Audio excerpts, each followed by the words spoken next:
और तब कहते हैं आप हुई आप हो नीके के जानत, राम तिहारो भरायो गढ़ायो, और कीर जो नाम रटे तुलसी, सो कहे जग जानकी नाथ पढ़ायो।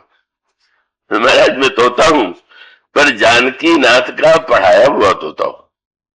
और किसी ने कह दिया बहुत नाम के बाद बदनामी भी हो जाती है, व्यक्ति ऊंचे चढ़ के नीचे भी उतार दिया जाता है। तो गोस्वामी जी ने कहा कि प्रभु लोग तो ये कहते हैं, लेकिन मैं क्या, मुझे क्यों चिंता होनी चाहिए? क्यों? गोस्वामी जी शब्द कहते हैं कि कीर जो नाम रटे तुलसी, सो कहे जग जानकी नाथ पढ़ायो, सो ये खेद जो वेद कहो, न घटे जन जो रघुवीर बढ़ायो।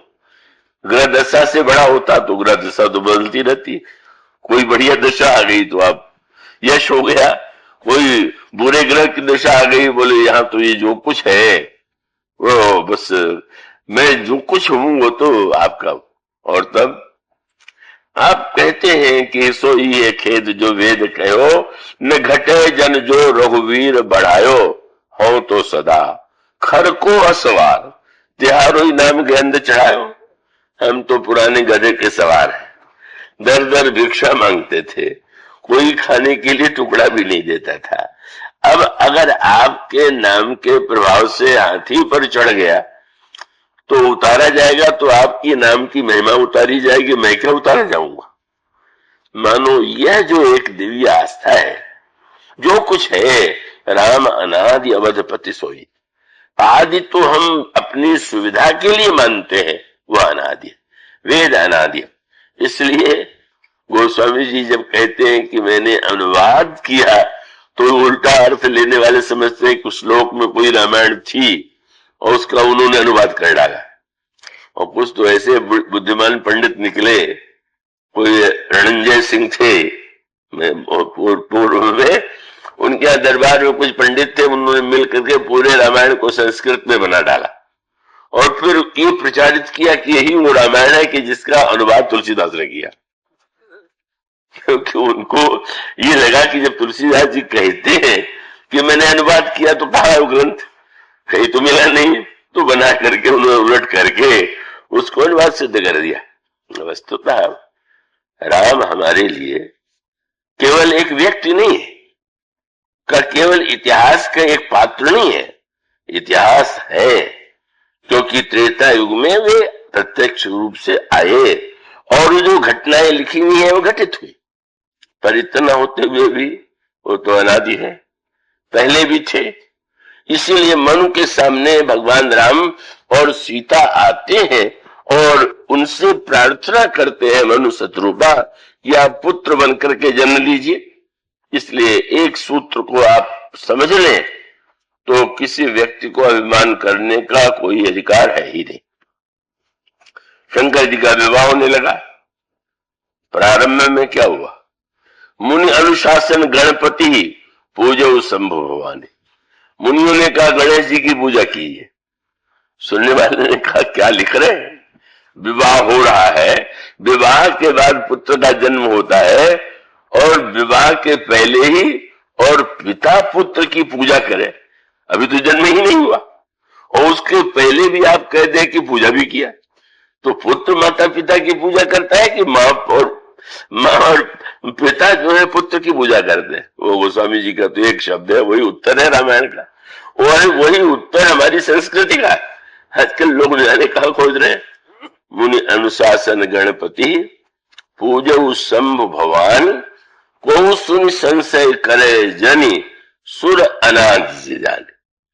बस इस सूत्र को समझ लीजिए, आदि आप अपनी सुविधा से बना लीजिए, ठीक है, उसके बिना आपका काम नहीं चलेगा, पर वो वस्तुतः अनादि है।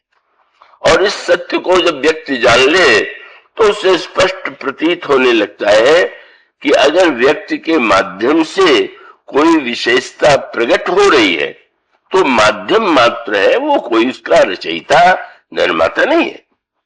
इसीलिए भगवान कृष्ण अर्जुन को जब गीता सुनाते हैं तो ये कहते जोड़ देते हैं, ये वो ज्ञान है कि जो मैंने पहले सूर्य को सुनाया था, सूर्य ने मनु को सुनाया, अब अर्जुन तो मुंह देखने लगे। महाराज आपकी आयु कितनी है? वो तो अर्जुन के आसपास वाले आयु वाले। तो भगवान ने सुनाई, ये कहने की क्या आवश्यकता कि उन्होंने सुनाया था वही तत्व। उन्होंने कही कोई नई बात नहीं है, ये जो कुछ है वो पहले का है। भगवान ने कहा कि बहुनी में व्यतीतानि जन्मानि तो चार्जुन, बहुत बार हम तुम जन्म ले चुके हैं, तुम्हें उसका ज्ञान नहीं है, मुझे उसका ज्ञान। तो मानो अगर एक शब्द को, जिसको गोस्वामी जी ने बार बार दोहराया, कोई भी व्यक्ति जीवन के तो किसी भी क्षेत्र में आप जो कुछ काम कर रहे हैं, अगर उसमें आप गर्व करते हैं कर्तृत्व का, तो ये सत्य भी नहीं है और इससे बढ़कर के कोई बुरी वस्तु भी नहीं। इसलिए रामायण में विनोद के प्रसंगों में भी भगवान राम सीता का विवाह हो रहा है, ब्रह्मा बड़े प्रसन्न है, देवताओं को लेकर के देखने आ गए, बड़े प्रसन्न इसलिए थे कि जिस संसार को मैंने बनाया उसमें एक नगर मिथिला और उसमें विवाह हो रहा है। पर जब मिथिला में आकर के देखते हैं तो बड़े चक्कर में, क्या विधि भयउ आश्चर्य विसेखी, निज करनी कछु कतो न देखी। जनकपुर में तो एक भी वस्तु मेरी बनाई हुई नहीं, ये क्या हुआ? मैं किस लोक में आ गया?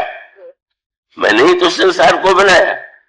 शंकर जी समझ गए और तुरंत उन्होंने सीधे ब्रह्मा से नहीं कहा, मुनियों को देवताओं को संबोधित करते हुए शंकर जी ने कहा, शिव समुझाए देव सब, जन आचरज भुलाहु, हृदय विचारहु, धीर धरी सिय रघुवीर विवाह। एक वाक्य में कुछ बहुत कुछ कह दिया। मानो ब्रह्मा देख रहे हैं कि मेरी करनी क्या है, मैंने संसार को या जनकपुर को कैसा बनाया, और शंकर जी का संकेत ये है कि यह आने के बाद यह मत खोजिए कि मैंने क्या बनाया, यह आकर के ये पता लगाइए कि मुझको किसने बनाया। बस यह तो इस विवाह को देखने का अर्थ है, बनाने जिसने बनाया है, आपने बनाया संसार को, पर आपको किसने बनाया?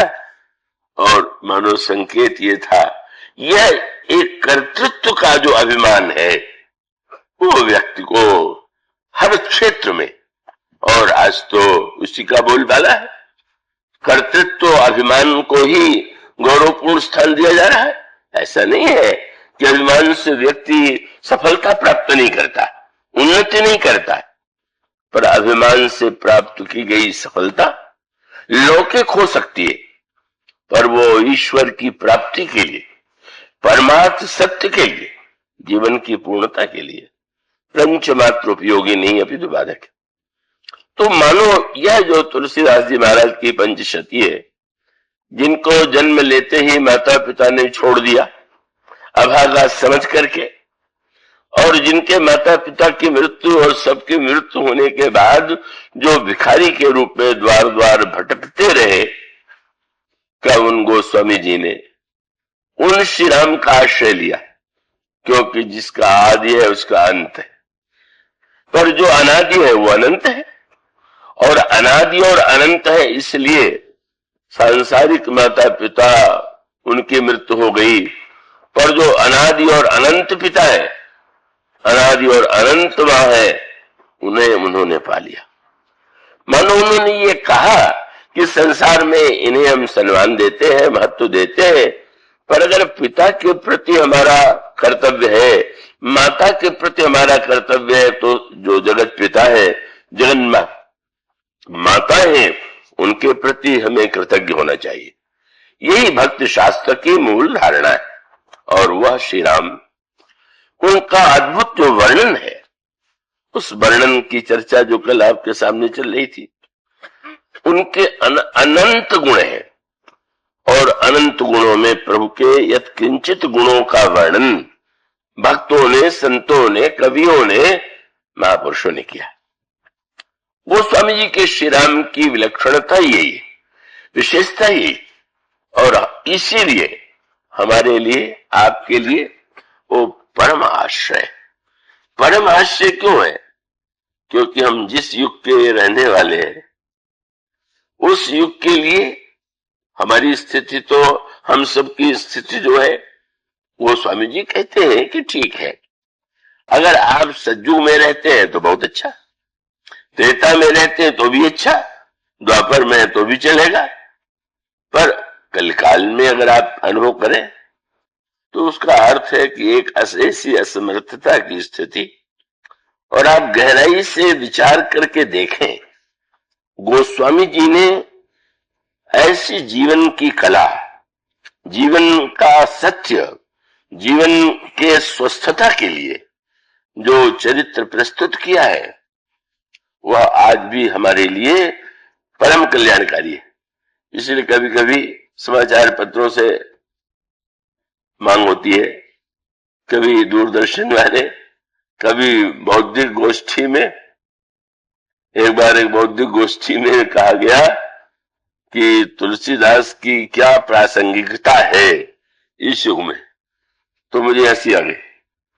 मैंने कहा कि पूछने वाले बेचारे जिनकी कोई प्रासंगिकता नहीं, वो तुलसीदास की प्रासंगिकता के बारे में प्रश्न कर रहे हैं। वो स्वयं विचार करके देखें, क्या गोस्वामी जी को आपके प्रमाण पत्र की आवश्यकता है कि आप लिख दें कि हाँ, उस बौद्धिक व्यक्तियों की गोष्ठी ने उनको प्रमाण पत्र दे दिया कि वो हैं। भाई, उनकी प्रासंगिकता कोई प्रमाण पत्र की नहीं, वो तो जीवन के सत्य की है। वो तो जीवन में प्रत्येक व्यक्ति उसे सहज रूप से स्वीकार करता है। इसलिए उनके श्री राम की एक अनगिनत विशेषताओं में जब दृष्टि जाती है तो किस गुण की बात कही जाए। गोस्वामी जी उनकी महिमा का वर्णन करते हैं, और वो महिमा का वर्णन आपको उत्तरकांड में मिलेगा, जहां पर करोड़ करोड़ गुना कर करके वर्णन किया गया। हर गुण को करोड़ गुना ये श्री राम में है। श्री राम में ये भूषुंडी जी ने श्री राम के गुणों को ऐसा कहा कि सूर्य से करोड़ गुना प्रकाश, चंद्रमा से करोड़ गुना शीतलता, तो करोड़ की कल्पना ही घबराहट पैदा करने वाली। पर लिखने के बाद गोस्वामी जी ने ये कहा कि ये जो मैंने करोड़ कह दिया तो आप लोग ये न समझ लीजिएगा कि गणित की दृष्टि से सही है। तो बोले, जो कोटि शत खद्योत सम रवि कहत अति लघुताल है। जैसे किसी ने पूछा सूर्य में कितना प्रकाश है, उत्तर देने वाले ने कहा करोड़ जुगनू की तरह। तो करोड़ जुगनू मिलकर के भी क्या सूर्य के प्रकाश की बराबरी कर सकते हैं? तो वस्तुतः वो श्री राम दिव्य गुणों से युक्त होते हुए भी उनका जो मानव चरित्र है, ईश्वर होते हुए भी जब वो मनुष्य के रूप में धरती पर अवतरित होते और अंत में जब राम राज्य की स्थापना उनके द्वारा होती है, तो यही तो हम सबके जीवन का लक्ष्य है, यह होना चाहिए। और उसका तात्पर्य यह है कि जो बात कल भी कही गई थी, और वो तो व्यवहार में भी आप देखते हैं कि अगर सुख और दुख, अगर जीवन में कुछ लोग सुखी और कुछ दुखी होंगे, अगर कुछ लोग उच्च और कुछ लोग निम्न होंगे, तो निश्चित रूप से अशांति तो बनी ही रहेगी, उससे तो नहीं मिटाया जा सकता। बैर न कर काबू सन कोई, राम प्रताप विषमता खोई। और इसका अर्थ यह है कि हमें दोहरे मापदंड छोड़ देना चाहिए। हम सबकी एक समस्या यही है कि हम दोहरा मापदंड रखते हैं, अपने लिए दूसरा और दूसरों के लिए दूसरा। क्या अगर एक सज्जन ने मुझसे पूछा, तुम बार बार कहते हो कि वाल्मीकि के राम मर्यादा पुरुषोत्तम है, गोस्वामी जी के राम कृपालु है, तो दोनों में सत्य क्या है? मैंने यही कहा कि वो तो दोनों ही, श्री राम मर्यादा पुरुषोत्तम भी है, वाल्मीकि जी कहते हैं तो ठीक है, श्री राम कृपालु है यह भी परम सत्य है, गोस्वामी जी कहते हैं। और मैंने एक वाक्य जोड़ करके यही कहा, ये दोनों गुण तो हम सब में है, हम लोग भी परम कृपालु हैं और मर्यादा पुरुषोत्तम। हाँ, अंतर इतना अवश्य है कि भगवान राम अपने लिए मर्यादा पुरुषोत्तम है और दूसरों के लिए दयालु, और हम लोग अपने लिए दयालु हैं और दूसरों के लिए मर्यादा पुरुषोत्तम। जब अपनी कोई बात हो, कहे कि आपसे ऐसा कैसे हो गया, तो कहने भाई ये तो मनुष्य है, होता ही है, और ये तो प्रकृति का है, ये स्वभाव है। वो गीता रामायण सबकी है, फिर वो करण राम चाहे सो ही, जो राम कराते वही होता है। सारे सिद्धांत वाक्य रख देंगे और दूसरे के बारे में फिर वो कहेंगे कितना अनाचार है, कितना बुरा आचरण है, कितना मर्यादा के विरुद्ध है, कितना गीता के विरुद्ध है, कितना रावण के विरुद्ध है।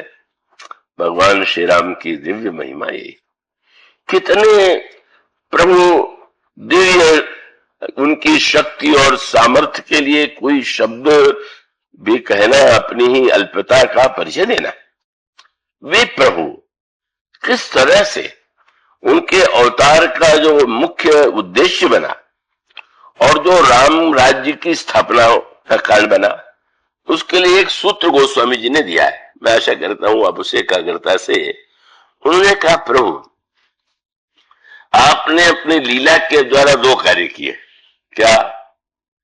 बोले बड़े की बड़ाई दूर करी, छोटे की छोटाई। आपने बड़ों का बड़प्पन दूर कर दिया और छोटों की लघुता दूर कर दी। क्या इसका अर्थ हुआ? जहां बड़प्पन होता है वहां अभिमान होता है, और जहां छोटापन है वहां पर हीनता और दीनता होती है।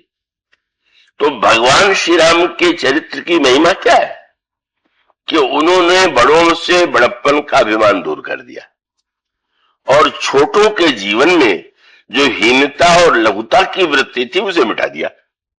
और इसीलिए उनकी भाषा बिल्कुल उल्टी होती है। जब भी किसी बड़े के सामने आएंगे तो दूसरी भाषा, और छोटे के सामने बिल्कुल उल्टी भाषा। मनु जी के सामने प्रकट हुए तो कहते हैं मांगो बर जो भाव मन, महादान मनु माने। जो मांगना हो महाराज मनु मांगो, मैं महान दानी। और आपने सुतीक्ष्ण जी से भी कहा परम प्रसन्न जानु मुनि मोही, जो कुछ मांगो देव सुतोई। राजा मनुष्य कहते हैं जो मांगना हो मांग लीजिए, और सुतीक्ष्ण जी से कहते हैं मुनि जी जो चाहिए वो दे दूं। पर गंगा के किनारे केवट से नहीं कहते कि जो मांगो मैं दे दूंगा। वो कहते हैं मुझे नाव चाहिए, मुझे नाव ला दो। क्या इसका अर्थ? ठीक उल्टी बात हो गई। मनु को ये मत त्रैलोक्य के आप स्वामी है, गर्भ न पालिए। साक्षात प्रभु है सामने। मुनि जी बड़ी तपस्या कर चुके हूं, पर ये न भ्रम पालने की वो इतने बड़े हैं कि वो अपने अधिकार से वस्तु पा सकते, और जिसे समाज ने अत्यंत हीन माना प्रभु उसमें बता देते हैं तो बिल्कुल क्षुद्र नहीं हो। इसीलिए एक बड़ा अनोखा प्रसंग आता है ना, भगवान श्री राम जब युद्ध करते हैं तो देवताओं का स्वभाव तो अनोखा है, और वो देवता उसी में नहीं, यहाँ के भी जो देवता है उनका भी स्वभाव वही होता है। देवता को अपने भोग और स्वार्थ की बड़ी चिंता होती, उसका लक्ष्य उसी को सुरक्षित रखना है।